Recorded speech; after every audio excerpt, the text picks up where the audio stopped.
সালের 11 অগস্ট কিংসফোর্ডে বন্দে মাতরম বলার দোষে যে বালককে বেত মারার হুকুম দিলেন ব্রিটিশ সরকার, তারই পক্ষে দাঁড়িয়ে ইকরাম বসু ও প্রফুল্ল চাকি সাহেবের ফিটান কাজ লক্ষ্য করে বোমা চালালেন মুজাফফরপুরে। সাহেব নিহত হলেন না, তবু নাবালক ক্ষুদিরামকে ফাঁসির হুকুম দেওয়া হলো।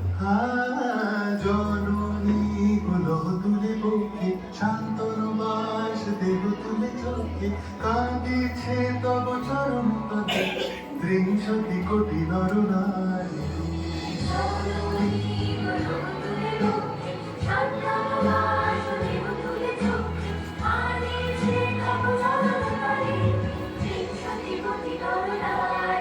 যারা স্বর্গবধূ তারা এখন জানে স্বর্গের যে প্রিয় জন্মভূমি স্বদেশ তোদের মহাবিখ্যাত সেই মৃত্যু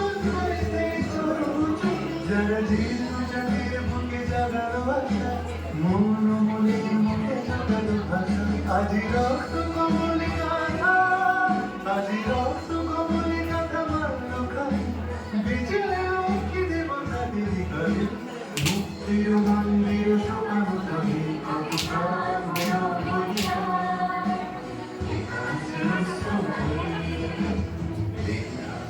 আছে অশ্রু জলে।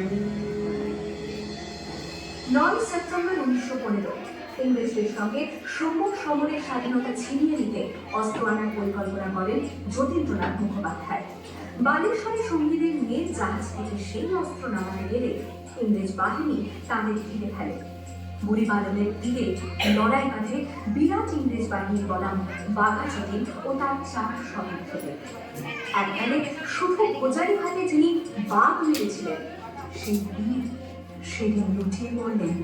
আমি হাসি হাসি পড়ব ফাঁসি দেখবে ভারতবাসী ও মা হাসি হাসি পড়ব ফাঁসি দেখবে ভারতবাসী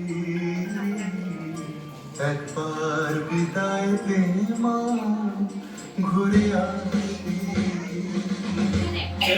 18 এপ্রিল 1918 মাস্টারদা সূর্য সেন ও তার 65 জন শিষ্য মিলে পরিকল্পনা করে চট্টগ্রামে ব্রিটিশ পুলিশের অস্ত্রাগার লুট করেন এবং তারপরে লুকিয়ে আশ্রয় নেন জালালাবাদ পাহাড়ে।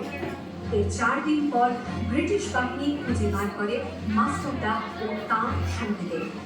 সেদিনের অস্ত্রগত সূর্য ছিল সূর্য সেনের রক্তে রাঙা।